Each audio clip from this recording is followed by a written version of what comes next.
समुद्र के ऊपर एक झील। ये एक रियल फेरोइस फैमिली है। यहाँ आप प्राइम मिनिस्टर को कॉल कर सकते हैं। नॉर्थ अटलांटिक के बीचों बीच आइसलैंड और नॉर्वे के बीच बसे हैं फैरो आइलैंड्स। दुनिया से कटा हुआ 18 छोटे आइलैंड्स का एक द्वीप समूह, जहाँ करीब 50,000 लोग रहते हैं। इन आइलैंड्स पर आपको ऐसे छोटे छोटे कस्बे मिलेंगे। क्या लगता है यहाँ कितने लोग रहते होंगे? सिर्फ 18। समुद्र की सतह से 70 मीटर नीचे इन्होंने दुनिया का पहला अंडर सी राउंड अबाउट बनाया। यहाँ कुल मिलाकर 25 टनल्स हैं, जिनमें से 4 समुद्र के नीचे हैं और बाकी पहाड़ों के अंदर से निकाले गए हैं। पहला टनल 1960 के दशक में बना था और सबसे लंबा टनल लगभग 11 किलोमीटर लंबा है। Pharaoh islands. हेलो गाइस, हम आइलैंड पर पहुंच चुके हैं। ये पहला वाटरफॉल है, बिल्कुल एयरपोर्ट के पास। ये शहर है। हालांकि फैरो आइलैंड्स छोटे हैं, ज्यादा मशहूर नहीं हैं और अटलांटिक में थोड़े आइसोलेटेड हैं, लेकिन इन्होंने वो काम कर दिखाए हैं जो कई बड़े देश भी नहीं कर पाए। इन्होंने दुनिया का पहला अंडर सी राउंड अबाउट बनाया, वो भी टनल के अंदर। हम अभी पानी के नीचे हैं, अब हम जा रहे हैं उस राउंड अबाउट को देखने, अंडर वाटर। समुद्र के बीच में देखो, ये दाएं और बाएं दोनों तरफ स्प्लिट होता है। सोचिए, सिर्फ 50,000 लोग इन आइलैंड्स पर रहते हैं और उन्होंने इतने सारे टनल्स बना दिए। हम समुद्र के नीचे हैं। ये दिखाता है कि दुनिया के कई दूसरे देशों की तुलना में यहाँ निवासियों की कितनी वैल्यू है। ये सिर्फ रोड नेटवर्क नहीं है, ये प्रकृति के बीच बने इंजीनियरिंग लैंडमार्क्स हैं। आइसोलेटेड आइलैंड से लेकर यूरोप के सबसे डेवलप्ड रोड नेटवर्क्स में से एक।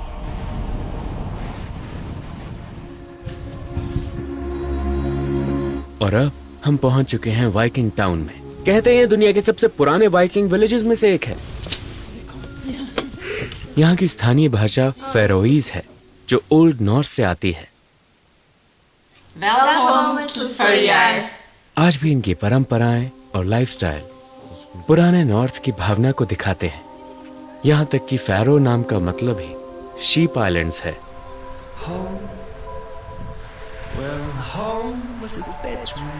यह है यहाँ की जेल, लेकिन ये वैसी नहीं दिखती जैसी हम सोचते हैं। न वॉच टावर, न बार्ब्ड वायर, न ऊंची दीवारें। यहाँ गंभीर अपराध करने वाले कैदियों को नहीं रखा जाता, उन्हें डेनमार्क भेज दिया जाता है।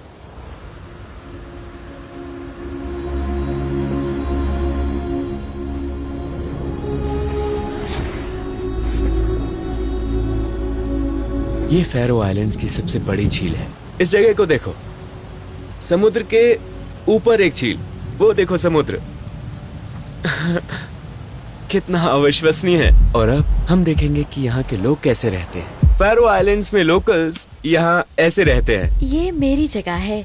ये सैंडावागुर नाम का एक छोटा सा गांव है। अच्छा? और वो सामने जो घर है वो मेरा है, एक ट्रेडिशनल फेरोइज हाउस। अब हम इस तरफ जा रहे हैं मेरे घोड़े देखने। ओ, आपके पास घोड़े हैं? जी हाँ है। क्या ये आइसलैंडिक हॉर्सेस हैं? हाँ, ये आइसलैंडिक हॉर्सेस हैं। हाँ। आप लोग तो बहुत शांति से जी रहे हैं। हाँ बिल्कुल, लोग इसे धरती का आखिरी पैराडाइज कहते हैं। तो आप लोग बहुत ज्यादा आइसोलेटेड तो नहीं है, मतलब सबसे कम आइसोलेटेड? हाँ, हम आइसोलेटेड थोड़ा बहुत है ना? हाँ, थोड़ा बहुत, क्योंकि हमारे पास एयरलाइन है और हमारी शिप्स डेनमार्क और अच्छा। दूसरी जगहों तक भी जाती हैं। हाँ। ये आपके पास खुद आ गए? ये आपको जानते हैं? हाँ, मुझे और मेरी आवाज पहचानते हैं। ओके। ये तुरंत आ जाते हैं। इसका नाम है क्लेस्बा। क्लेस्बा। और दूसरे का नाम है सारिया। वाह, कितनी खूबसूरत है। क्या मैं इसे छू सकता हूँ? हाँ बिल्कुल।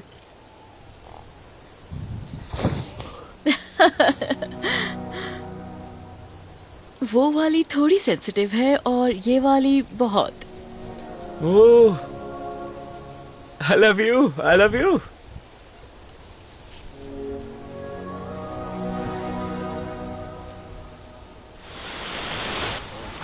आइए। फैरो आइलैंड्स में लोग ऐसे रहते हैं। ये है इनके घर। इनकी 90% से ज्यादा इनकम मछली से आती है। इसीलिए हम यहाँ हैं। अगर फिशिंग इंडस्ट्री और सैल्मन इंडस्ट्री ना होती तो हम यहाँ नहीं होते। तो आप ओरिजिनल फैरोज हैं? जी हाँ बिल्कुल। तो आपके पूर्वज वाइकिंग्स थे? वाइकिंग्स, जी सच बिल्कुल में? सही। हाँ, नॉर्वेजियन वाइकिंग्स अच्छा। और स्कॉटलैंड और आयरलैंड के सेल्टिक लोगों से। तो आप लोग पहले पूरी दुनिया में सेलिंग करते थे, है ना? हाँ, वो 1000 साल पहले। वो करते थे। वो आइसलैंड गए, फिर ग्रीनलैंड अच्छा। और आखिरकार कनाडा तक। 1000 साल पहले ये आइलैंड्स नॉर्थ और वेस्ट के बीच उनके रूट पर वाइकिंग्स का एक स्टॉप हुआ करता था, और आज भी ये अपनी शांति और आइसोलेशन को संभाल कर रखे हुए हैं। मेरे पास खाना नहीं है। मुझे यहाँ पसंद है, मुझे यहाँ की शांति पसंद है, मुझे यहाँ का मौसम पसंद है, मुझे नेचर पसंद है। मैं कभी भी किसी बड़े शहर में नहीं जाना चाहूंगी। आप 17 साल की हैं। हाँ, मैं 17 साल की हूँ। हे, हमें अपने घर पर बुलाने के लिए थैंक यू। वेलकम। हाँ, मुझे लगता है हम यूनिक हैं। मुझे लोगों को बताना अच्छा लगता है कि हम सिर्फ 55,000 लोग हैं। मुझे ये कूल लगता है। अगर आप लोगों को फैरो आइलैंड्स के बारे में बताओ तो क्या वो जानते हैं? नहीं, जब मैं बताती हूँ कि मैं कहाँ से हूँ तो लोग हमेशा पूछते हैं वो कहाँ है। ओके। हाँ, यहाँ तक कि यूरोप में भी? हाँ। मुझे ये बहुत पसंद है कि मैं यहाँ सबको जानती हूँ। मैं यहाँ के लगभग हर यंग पर्सन को जानती हूँ, और यहाँ बड़ा फ्रेंड ग्रुप बनाना बहुत आसान है। क्या यहाँ सब एक दूसरे को हाँ, जानते हैं? यहाँ सब एक दूसरे को जानते हैं। क्या तुम फ्यूचर में यहाँ से जाने का प्लान कर रही हो या हमेशा यही रहना चाहोगी? तुम ये सवाल उसकी मम्मी के सामने पूछ रही हो। ये नहीं करेंगी। मुझे नहीं पता। मुझे नहीं पता कि मैं पूरी जिंदगी फैरो आइलैंड्स में रहना चाहती हूँ या नहीं। हम काफी आइसोलेटेड हैं। फैरो जरूर विजिट करना। ओके। हाँ, समर में बहुत ब्यूटीफुल होता है।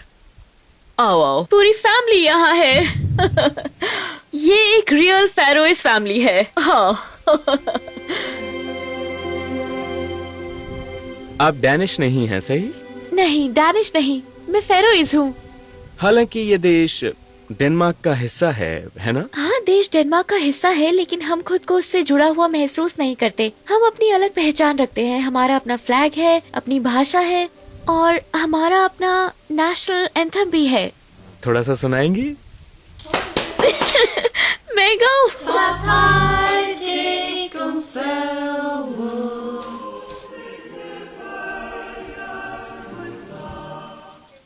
ये फैरो आइलैंड्स की पारंपरिक ड्रेसिंग है।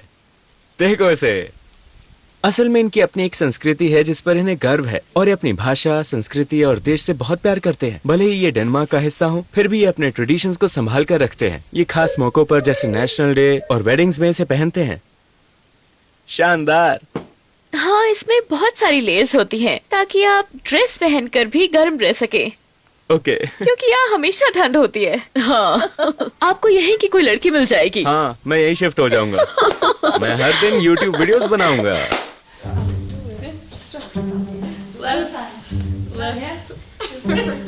ये एक ट्रेडिशनल डांसर है जो हमें दिखा रहे हैं। 2 स्टेप्स लेफ्ट, 1 स्टेप राइट, और हम इसे शादियों में इन आउटफिट्स में करते हैं।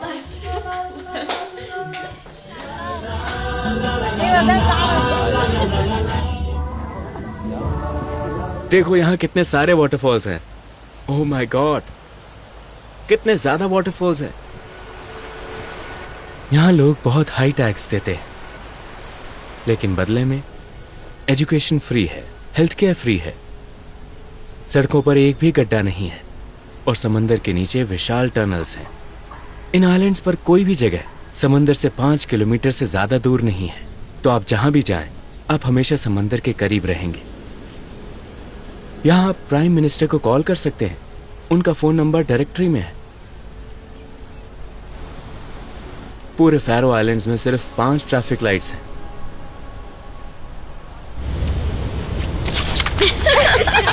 यहाँ प्यार भी थोड़ा मुश्किल और रेयर हो गया है। लड़कियां बाहर चली जाती हैं और लड़के महीनों तक फिशिंग में काम करते रहते हैं। जो आपसे मिलकर अच्छा लगा। वेलकम। हैरानी की बात है कि फिलिपिनो महिलाएं यहाँ सबसे बड़ी एथनिक माइनॉरिटी हैं, क्योंकि लोकल महिलाओं की कमी है। हम यहाँ एक फैमिली के घर में हैं। Thank you. You are welcome. आपने कहा यहाँ पुरुष ज्यादा हैं? हाँ, फैरो आइलैंड्स में महिलाओं से लगभग 2000 पुरुष ज्यादा हैं। इसलिए यहाँ महिलाओं की जरूरत है।